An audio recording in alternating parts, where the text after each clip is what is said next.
Fala galera, tudo bem? Mais uma vez eu agradeço pela tua companhia nesse finalzinho do dia, com essa proposta de transformá-lo em algo mais leve, com notícias do bem que está chegando.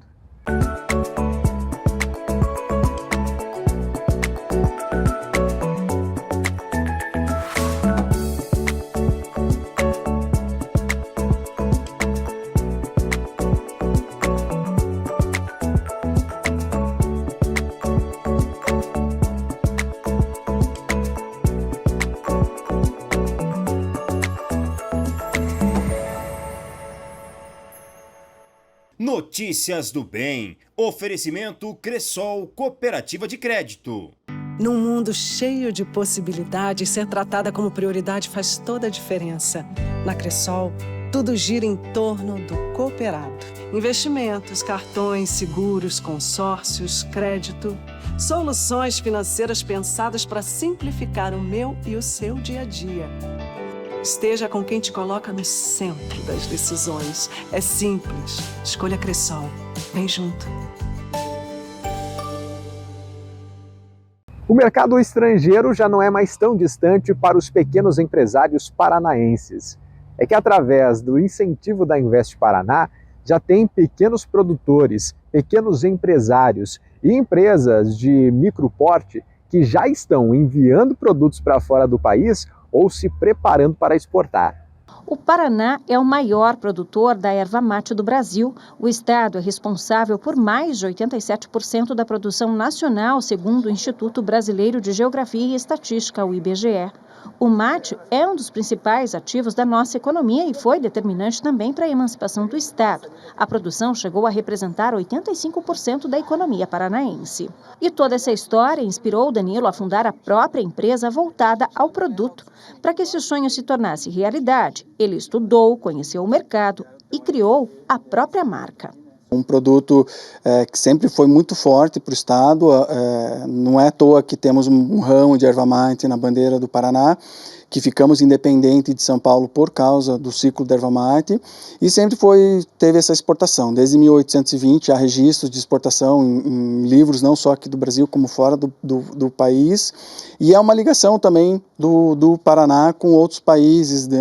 O Brasil é um país tão multiétnico que sempre tem aqui no sul tem essa origem por erva mate. Agora, os produtos também chegam ao mercado internacional. A preparação para as exportações veio de um projeto que auxilia pequenos produtores de produtos típicos paranaenses a venderem a outros países. A ideia de levar o estado, ela foi muito interessante porque muitos desconheciam o que era o Paraná. Quando o estrangeiro olha, né, para o Brasil, geralmente ele tem aquelas referências mais fortes, que é Rio de Janeiro, Amazônia, São Paulo. Né? E a nossa ideia agora é colocar o Paraná nessa prateleira, como a ideia do próprio governador, de tornar o Paraná o supermercado do mundo. E o que a gente está fazendo é isso, falando, olha, está aqui temos esses produtos para a prateleira, né, produtos diferenciados, que estão dentro de regiões de preservação, de sustentabilidade, e eles ficaram surpresos, não só com os produtos que a gente tem aqui e o que é trabalhado dentro do estado, mas também com as nossas belezas naturais e o potencial turístico que o Paraná também tem. Os empreendedores passam por uma capacitação sobre as técnicas de exportação, além da preparação de documentação e alterações nos processos produtivos. Uma das adaptações para entrar no mercado externo foi a mudança no padrão da embalagem. Além de estar em inglês, também foi feita uma mudança no design e inseridos símbolos aqui do Paraná. É um mercado bem exigente, mas a gente sempre nasceu com essa ideia de entregar um produto ótimo. Então o produto em si sempre foi aceito, mas as embalagens a gente começou, cada vez que a gente ia lançar um produto novo, a gente ia cada vez mais se adaptando ao mercado internacional, não a um país só, mas sim ao mercado internacional, colocando multilingüe ou informações, às vezes que a gente achar interessante colocar na caixinha para chegar lá para o consumidor final de uma maneira diferente, e o produto também, né? O que a gente ia lançar pensando no mercado global e não só aqui na nossa região. O plano agora é seguir investindo, desenvolver novos produtos e ampliar ainda mais o mercado. O mercado global são 8 bilhões de pessoas, você não pode pensar só na tua região. E hoje em dia, com a facilidade da internet, né, com essas conexões, com essas instituições que nos ajudam, é fundamental você procurar, por exemplo, uma Invest Paraná, conversar, verificar as oportunidades que se tem para atingir outros mercados, que às vezes é um pouco difícil para entrar, mas depois que você consegue a parceria, vai embora. O censo realizado pelo IBGE no ano passado comprovou que o Paraná é o 5º estado mais populoso do Brasil. E através desses dados que foram coletados, o poder público consegue traçar estratégias de investimento naquilo que a população mais precisa. É o que tem acontecido, por exemplo, na região da Grande Curitiba. Os dados preliminares divulgados nesta semana pelo IBGE do Censo 2022 mostram que Curitiba e região metropolitana tiveram um dos crescimentos mais expressivos do Brasil. E é sobre esse assunto que a gente conversa agora com o vice-prefeito aqui de Curitiba, Eduardo Pimentel. Explica para a gente, secretário, vice-prefeito, qual que é a importância da gente ter esses números e de Curitiba fazer um trabalho integrado com a região metropolitana? Veja, são números importantes que o censo nos traz, que era esperado também, que é o crescimento dos grandes centros urbanos. Aqui em Curitiba e região metropolitana foi o maior crescimento em números absolutos. Maringá cresceu, foi a que mais cresceu em números proporcionais, mas também Cascavel um crescimento expressivo. Então, uma ação importante de que isso é um acontecimento que está aí. Mas o mais importante, a Secretaria das Cidades, através da Agência Metropolitana de Serviços, o Paraná Cidade tem se estruturado para esse atendimento do poder público estadual aos municípios. Acontece o crescimento não só do centro, do polo principal, que é a cidade de Curitiba, mas da região metropolitana. Veja só a Fazenda Rio Grande, que representa o maior crescimento do Paraná, um dos maiores do país.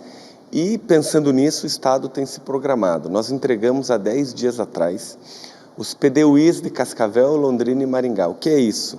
É um plano de desenvolvimento urbano integrado que foi feito com as lideranças regionais, com os empresários regionais, as federações regionais, e o de Curitiba está em construção, já está sendo feito, em breve nós vamos entregar também.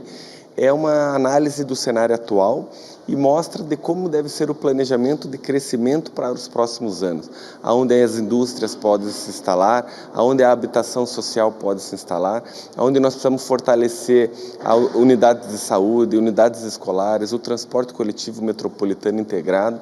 E aqui o exemplo da Fazenda Rio Grande mostra-se isso, várias indústrias que se instalaram lá, e para isso o crescimento populacional tem que ser ordenado, com bairros organizados, com os serviços públicos perto, e nós também sempre fortalecemos o transporte público integrado para esse efeito pendular de pessoas que vêm trabalhar aqui ou lá. Isso precisa ser organizado e tem sido feito pelo Paraná. O crescimento mostra uma tendência que já esperávamos e a tendência é que para os próximos anos nós ainda tenhamos crescimentos expressivos nessas áreas. Por isso que esse planejamento, através dos PDUIs que eu acabei de falar, são importantes para que as regiões continuem crescendo organizadamente. É um trabalho que tem que ser integrado entre os municípios, entre as secretarias e as prefeituras também aqui do Paraná. Sem dúvida, eu falo muito, isso é um cenário real de que hoje você não pode pensar somente como a cidade polo, aqui em Curitiba, por exemplo, ou Maringá, por exemplo. Nós temos que pensar a região metropolitana como um todo. É claro que cada uma tem suas prefeituras, suas realidades, mas as políticas públicas têm que ser desenvolvidas em conjunto, porque os problemas são os mesmos, os desafios são os mesmos e as oportunidades de resolvermos esses desafios são as mesmas também. Então precisamos pensar numa saúde metropolitana, uma educação metropolitana, além do transporte coletivo metropolitano, mas um mercado regional metropolitano, onde os produtores da região possam vender aqui no grande centro consumidor a sua produção, diminuindo o custo, melhorando a qualidade, um turismo regional metropolitano para que o recurso fique na região. Então tem muita ação importante e boa sendo feita e que a gente pode fortalecer cada vez mais, e essa é a determinação que o governador nos deu na Secretaria das Cidades, também como vice-prefeito de Curitiba, continuar atuando nesse fortalecimento, no desenvolvimento regional, na política pública metropolitana e no crescimento sustentável. Se você acompanha o nosso programa há algum tempo, já sabe que esses minutos finais são destinados para uma mensagem, uma reflexão sobre a vida. Hoje não vai ser diferente.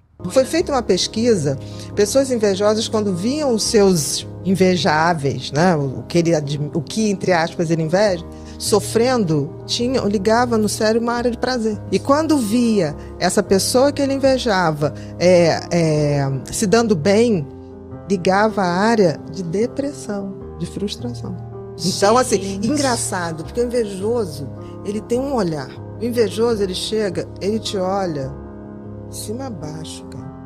Eu tenho a sensação, quando tem uma pessoa invejosa, é como se eu estivesse sendo escaneada. A gente está falando aqui de invejosos quanto mais. Eu costumo dizer que tudo, o grande diferencial na medicina do comportamento, no comportamento humano, não é se ele tem ou se ele não tem uma característica. É o quanto daquela característica toma conta da vida daquela pessoa. Então, por exemplo, você vai ter inveja ou eu vou ter inveja? Em algum momento, sim, já tivemos ou teremos. Porque, assim, a gente pode achar muito bacana uma pessoa. Não existe essa tal de inveja branca, sabe? Não existe. Ou é inveja ou é admiração.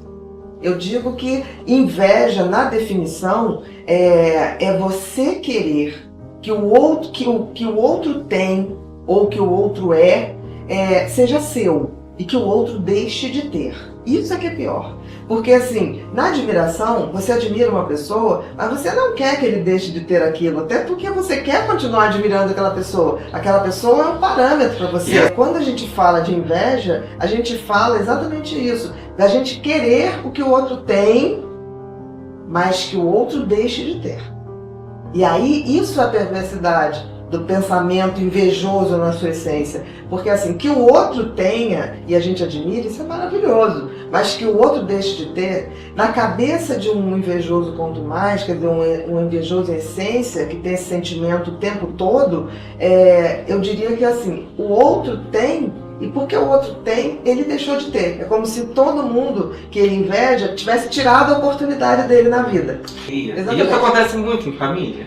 Vou deixar as nossas redes sociais e o portal programa noticiasdobem.com.br com mais assuntos como esse para você assistir. Mas amanhã a gente volta no mesmo horário. Eu espero você aí do outro lado mais uma vez. Boa noite! Notícias do Bem. Oferecimento Cressol Cooperativa de Crédito. Num mundo cheio de possibilidades, ser tratada como prioridade faz toda a diferença. Na Cressol, tudo gira em torno do cooperado. Investimentos, cartões, seguros, consórcios, crédito. Soluções financeiras pensadas para simplificar o meu e o seu dia a dia. Esteja com quem te coloca no centro das decisões. É simples. Escolha Cressol. Vem junto.